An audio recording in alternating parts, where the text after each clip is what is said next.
안녕하세요 구독자 여러분, 빌딩 소영의 안소영입니다. 저희는 그동안에 꼬마 빌딩에 대한 콘텐츠를 진행했었는데요. 문득 그런 생각이 들더라고요. 노후 빌딩을 사서 밸류업을 하여서 시세 차익을 원하시는 분들이 많은 건 알겠는데, 그렇다면 밸류업된 건물은 누가 왜 사는 건지에 대해서 구독자 여러분들이 궁금해 하시진 않을까 하고 한번 의문점이 생기더라고요. 그래서 오늘은 여기에 대해 한번 얘기해 보도록 하겠습니다. 먼저 노후 건물을 사서 밸류업 하는 것에 대해서 얘기해 보도록 하겠습니다. 일단 노후 건물의 특징은 초기 비용이 낮을 수밖에 없죠. 왜냐하면 지가가 아직 개발비나 취득세나 이런 게 포함이 되어 있지 않으니까 초기 비용이 더 낮으며 높은 시세 차익을 기대할 수 있다는 이점이 있습니다. 노후 건물을 주로 사시는 분들은 공격적인 투자자의 성향을 가지신 분들, 투자자들의 연세가 이제 30대부터 한 60대까지 이렇게 많이 투자를 하시고요. 그리고 기본 수익이 있으신 분들은 이렇게 개발을 할 수 있는 노후된 건물을 많이 투자하시죠. 지금 저희가 24년도 5월, 6월 강남이나 서초에 거래가 된 사례들을 쭉 봤는데 높은 이익을 남기고 시세 차익을 남기고 매각이 된 사례가 많지는 않아요. 아직은요. 그런데 그 중에서도 가장 좋다고 생각이 되는 위치나 투자 수익률이나 이런 걸 따져봤을 때 괜찮게 생각되는 게 하나 있어서 소개해 드리려고 합니다. 이 건물은 지금 삼성동에 위치해 있고요. 9호선에서 걸어서 7분 정도 거리에 위치해 있는 건물입니다. 그래서 노후화된 건물을 사셔서 리모델링을 한 것도 아니고 신축을 하셨어요. 이게 매입을 하신 게 보니까 22년도 3월이에요. 3월에 잔금을 치르시고 멸실을 하시고 그다음 신축을 하는데 1년 정도 기간이 소요가 됐겠죠.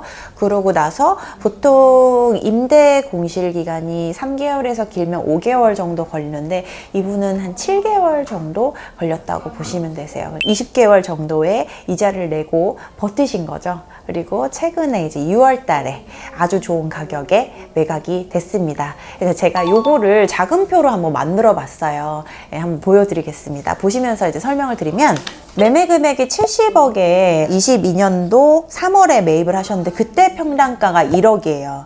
그러면 여기가 2종 일반 지역이니까 신축을 하게 되면 연면적이 220평 정도가 나옵니다. 그래서 최대 다 활용을 하셔서 현재 신축대 연면적이 221평이고요.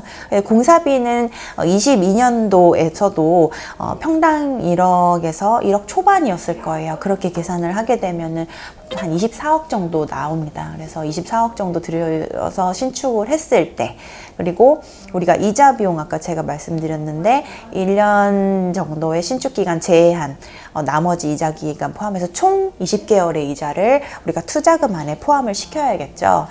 그렇게 했을 때 대출을 활용을 하실 거고요, 무조건. 토지담보대출, 풀대출 보통 80%라고 하죠. 거기다가 이제 공사비 대출도 어느 정도 활용하셨을 것 같고요.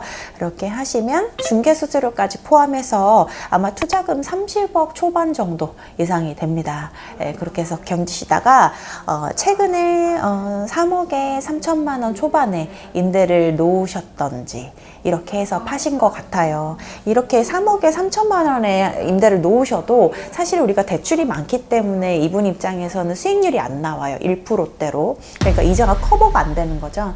근데 사실은 투자자 입장에서는 이 수익률이 중요한 게 아니고 팔았을 때 내가 30억 투자했는데 얼마가 남느냐가 훨씬 중요하거든요. 이자가 마이너스만 안 나면 안정적이니까요. 그래서 이분은 지금 파신 매매가가 총 매각가 122억이에요. 그러면은 지금 122억 기준 했을 때 평당가가 1억 7,600만 원입니다. 삼성중앙역을 기준으로 해서 도보 7분 거리에 위치한 신축 건물이 평당 1억 7,600이면 가격이 이렇게 낮은 편은 아니에요. 그럼에도 불구하고 이게 팔린 이유는 3억에 임대료 3천만 원이면은 3%, 임대 수익률이 3%가 넘어요. 그러니까 매수자 입장에서는 봤을 때 삼성중앙역에서 도보 7분이고 신축이고 임대 수익률이 3%가 넘는 건물 드물죠. 강남에는 임대 수익률 3%가 넘는 게 굉장히 다 찾기가 힘드니까요. 그러니까는 매수자 입장에서 매력적이라고 생각이 듭니다. 그렇게 해서 매각이 된 걸로 보이고요. 그러면 중요한 게 뭐냐면 이 30억을 가지고 신축까지 진행하시고 이자까지 감당을 하신 이 투자자 입장에서는 얼마가 남느냐가 가장 중요하겠죠. 계산을 해보니까 중개 수수료까지 다 한번 빼봤어요. 그랬더니 남는 게 17억에서 한 18억 정도 남는 걸로 예상이 돼요. 투자 수익률을 따지면 50%가 넘죠.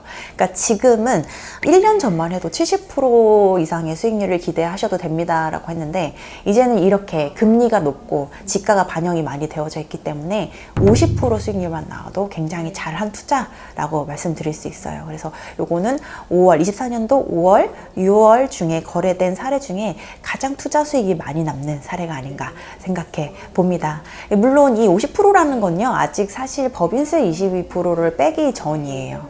그래서 22%를 제하게 되면은 조금 더 떨어집니다. 아마 45%대 정도 예상은 되는데 투자 수익률이 그래도 나쁘지 않습니다. 예, 왜냐면요, 강남이니까 지금 기간을 보면 22년 3월 매입을 하셔서 2년 3개월 만에 엑싯을 하신 거예요. 다른 지역에 투자했으면 아마 이게 불가능하셨을 거예요. 근데 강남이니까 이게 가능하셨던 거죠. 그러니까 앞으로도 이 루틴, 제가 이 건물을 또 보여드리는 것도 지금 50% 수익이 딱 요 투자 컨셉이에요. 그러니까 요거를 보시고 강남을 투자를 진입을 하셨으면 좋겠습니다. 또 궁금하실 것 같은 게 있어요. 건물을 사서 밸류업을 하면 시세 차익을 이렇게나 크게 가져갈 수 있는데 밸류업이 완성된 건물은 도대체 누가 왜 사는 것일까요? 이거에 대해서 얘기를 하자면 이렇게 밸류업을 해서 재매각하는 투자의 방식은 최근이에요.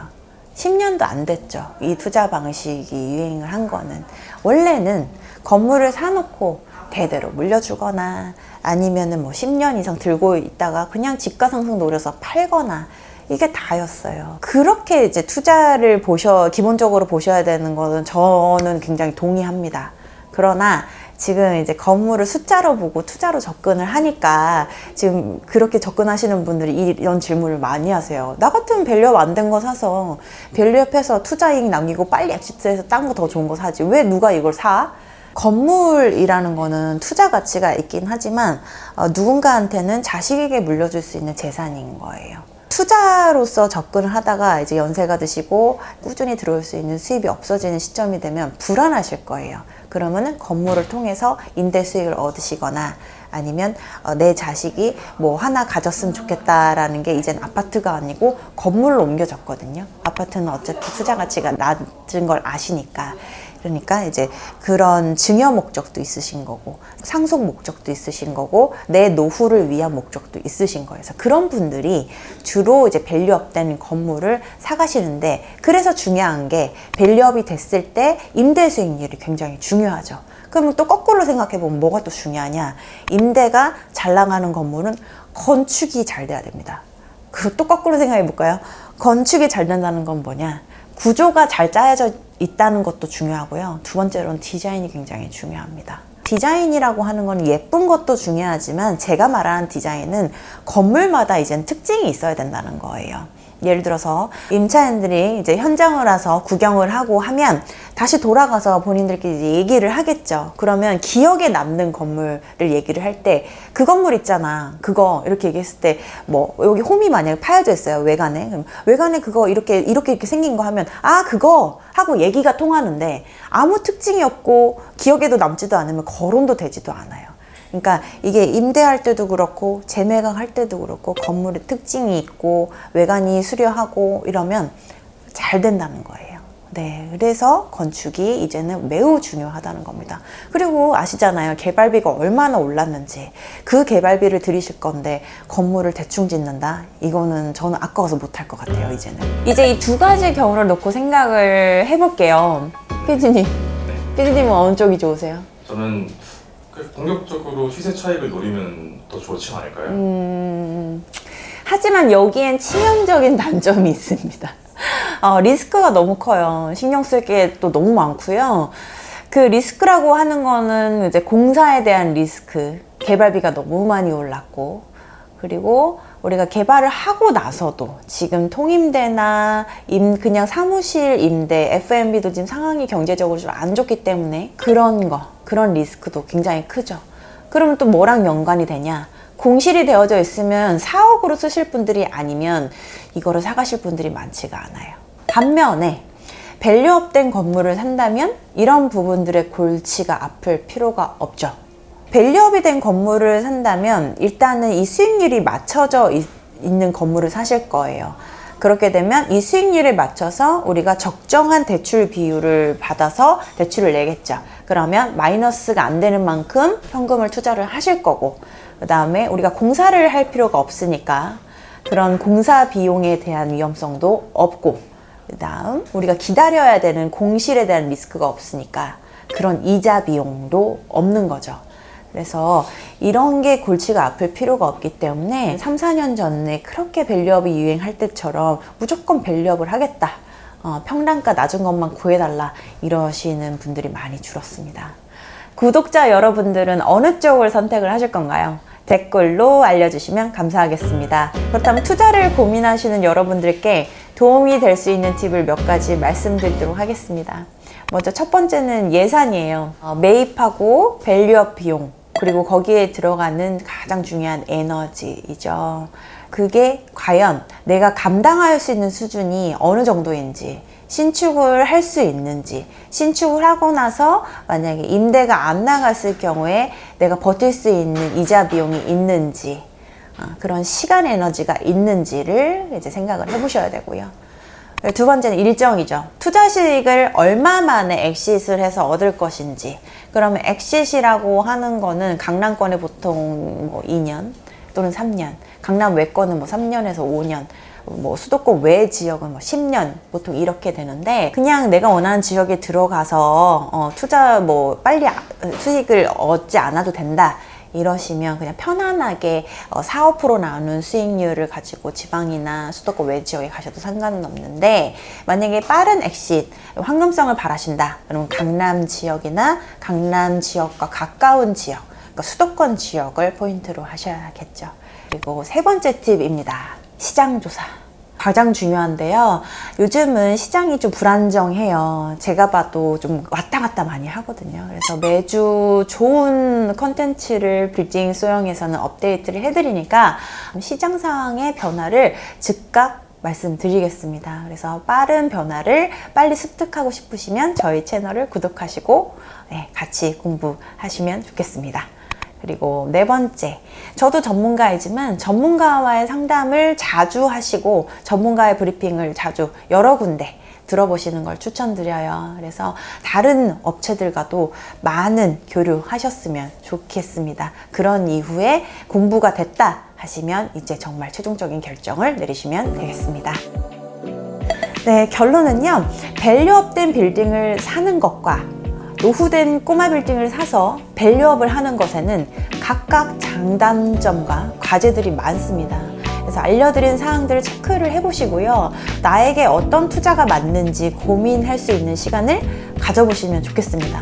제가 뭐 2년 전만 해도 이런 말씀을 안 드렸을 텐데 지금은 시장 상황이 너무 집가도 오르고 공사비도 오르고 다 오르는 추세여서, 그리고 임대 시장은 불안하고 하니까 이런 말씀을 드리는 거예요. 그래서 영상이 도움이 되셨으면 좋겠고요. 좋아요와 구독 한 번씩 부탁드리겠습니다. 댓글은 사랑입니다. 감사합니다.